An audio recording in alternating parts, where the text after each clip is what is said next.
రేపు ఆదివారము కనుమర్లపూడి అనే గ్రామంలో నేను ఉంటానండి. అక్కడ ఆంజనేయ స్వామి ఆలయం పునర్నిర్మాణము కార్యక్రమంలో పాలు పంచుకుంటాను.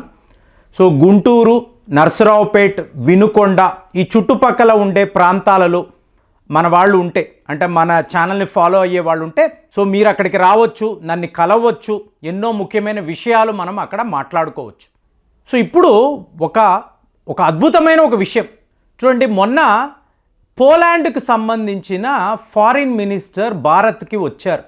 వచ్చినప్పుడు CNN అనబడే ఒక ప్రముఖ పత్రిక, అలాగే టీవీ ఛానల్, సో వీళ్ళు ఈ పోలాండ్ ఫారిన్ మినిస్టర్ని అడుగుతున్నారు, ఈ యుద్ధము పరిస్థితి ఎలా ఉంది, పుతిన్ యొక్క తీరుతెన్నులను మీరు ఎలా చూస్తున్నారు అని అడిగినప్పుడు ఢిల్లీలో కూర్చున్న ఈ ఫారిన్ మినిస్టర్ ఏమన్నారు అంటే, ఇక్కడ ఈ భారత్ యొక్క ప్రధానమంత్రి ఉన్నారు చూసారా, మోదీ, ఈయన ప్రభావము పుతిన్పై చాలా చాలా ఎక్కువ ఉంటుంది. ఈ మాట ఎంత ముఖ్యమో అంటే, ఒక మహా వినాశనాన్ని మోదీ గారు ఆపేరు అని చెప్పి ఈ CNNలో కథనము వీళ్ళు విడుదల చేశారు. ఇప్పుడు చూడండి, లాక్స్ ఫ్రైడ్మన్ అనబడే ఒక పాడ్కాస్టర్, ఇతని గురించి మాట్లాడా. అంటే ఇతను ఢిల్లీ వచ్చాడు, మోదీ గారితో పాటు 2 గంటల సేపు ఒక ఇంటర్వ్యూ. ఇందులో ఎన్నో ప్రశ్నలు, మీ చైల్డ్హుడ్ ఎలా ఉండేది, అసలు మీరు ఇలాగ టీ అమ్ముకునే వాళ్ళు అని విన్నాను, మీ ఫ్యామిలీ చాలా పేదరికంలో ఉండేది, ఇవన్నీ కూడా నేను చదివాను, అసలు ఇదంతా ఎలాగ మీరు దాటుకుంటూ ఇంత పెద్ద స్థాయికి వచ్చారు అని చెప్పి అడిగినప్పుడు మోదీ గారు చాలా వివరంగా చెప్తున్నారు. ఇప్పుడు నాలాంటి వాడిని అడుగుతారు, ఏమండి మీరు బీజేపీ సపోర్టర్ కదా అంటారు.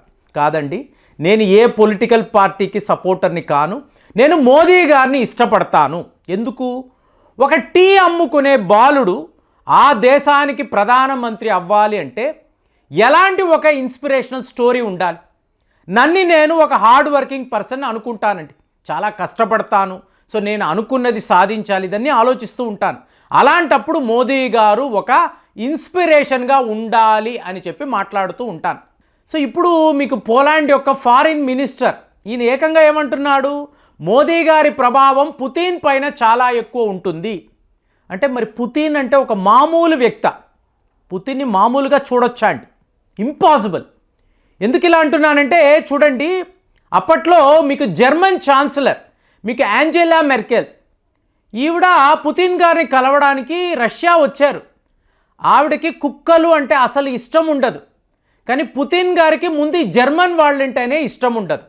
దాంతో తాను పెంచుకునే ఒక నల్ల జాతి కుక్కను నేరుగా తన ఛాంబర్లోకి తీసుకువచ్చి యాంజెలా మెర్కెల్ని ఏడిపించారు.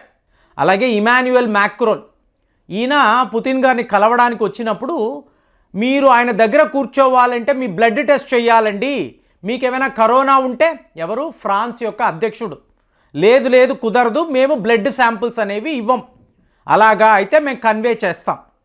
సో మీకు ఒక లాంగ్ టేబుల్ అక్కడెక్కడో కూర్చొని ఉన్నాడు చూడండి, బ్రహ్మానందం గారు వెంకటేష్ మూవీలో కామెడీ సీన్, అలాగా మీకు ఇమాన్యుయల్ మ్యాక్రోన్ అటువైపు ఎక్కడో కూర్చుంటే పుతిన్ గారు ఇటు కూర్చున్నారు, మధ్యలో ఒక స్పీకర్ పెట్టారు, మాట్లాడండి అంటే నువ్వు దగ్గరికి రాలేవు కదా.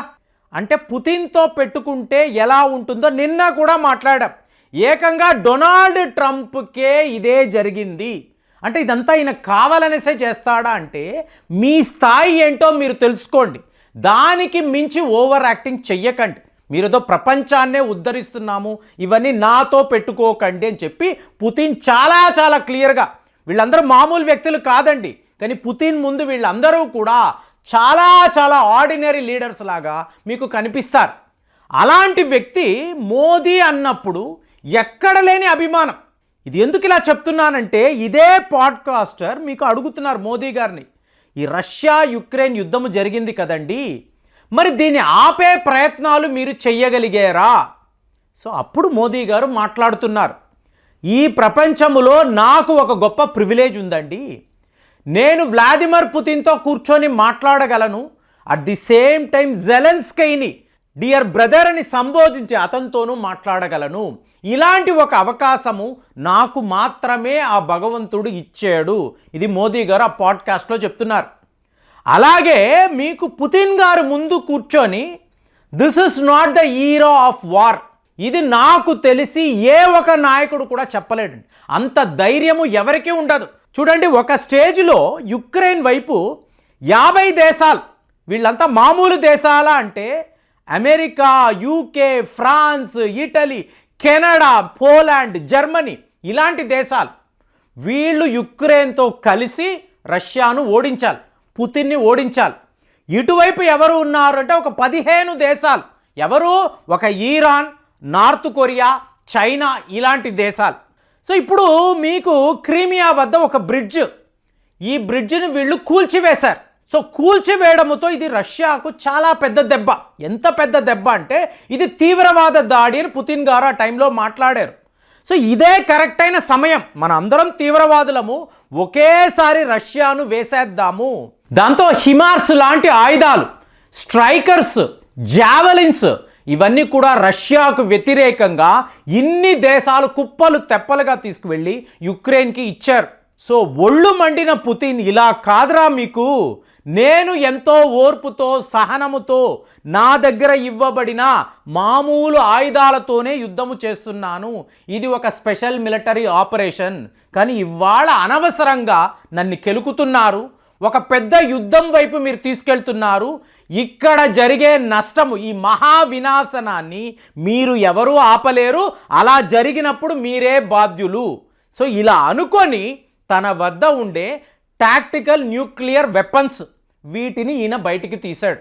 లిటరల్గా రష్యా వీధుల్లో మనము ఇదే చెయ్యబోతున్నాము, యావత్ నాటో దేశాలు బలి అవ్వబోతున్నారు, మనల్ని ఎవరు ఇక ఆపకూడదు, మనల్ని ఎవరు రెచ్చగొట్టకూడదు.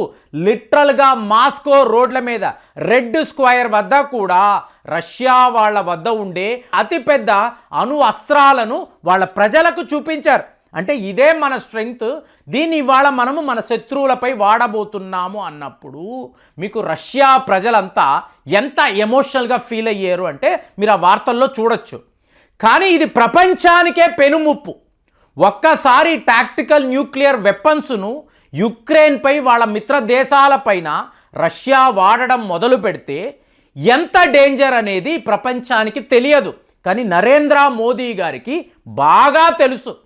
సో ఈయన పుతిన్తో కంటిన్యూస్ దాన్ని చెప్తున్నారండి, ఈ ఇంటర్వ్యూలో చెప్తున్నారు, ప్రతిరోజు పుతిన్తో మాట్లాడి వద్దు, ఇక్కడ దాకా మీరు వెళ్ళకండి, మీ వద్ద మేము ఇది కోరుకోవడం లేదు, ఇది ఒక టోటల్ డిస్ట్రక్షన్, రష్యా వైపు నుంచి అణు అస్త్రాలను వాడడం మొదలు పెడితే ఈ ప్రపంచాన్ని ఎవరూ కాపాడలేరు, పుతిన్ గారు దయచేసి ఈ పని మీరు చెయ్యకండి.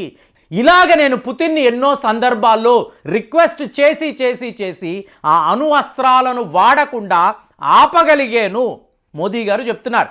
ఇదే విషయాన్నే పోలాండ్ యొక్క ఫారిన్ మినిస్టర్, పుతిన్ గారు మోదీ చెప్తే వింటారు, ఈయన ఇన్ఫ్లుయెన్స్ ఆయన పైన చాలా ఎక్కువ ఉంది.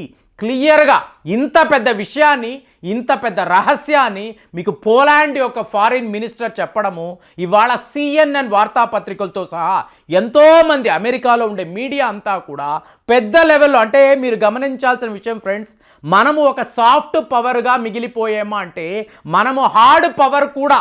అందుకే మనం ఎన్నో సర్జికల్ స్ట్రైక్స్ చేశాం. మరి ఇంత పెద్ద వినాశనాన్ని మోదీ గారు ఆపగలిగారు అన్నప్పుడు ఈ మాటలను మనం మామూలుగా తీసుకోకూడదు, కానీ మన ఇన్ఫ్లుయెన్స్ ఈ ప్రపంచంపై ఎంత ఉంది ఆలోచించండి, చాలా గొప్పగా అనిపిస్తుంది. మరి మీకు కూడా అంటే పుతిన్ యొక్క బలం ఏంటి, అతను మోదీ గారి మాటలను ఇలా వినడం ఏంటి, అంగీకరించడం ఏంటి, ఎంత విచిత్రమో చూడండి. దీని మీద మీ స్పందన ఏంటి కామెంట్స్లో రాయండి. మళ్ళీ వచ్చే వీడియోలో కలుద్దాం. జై హింద్.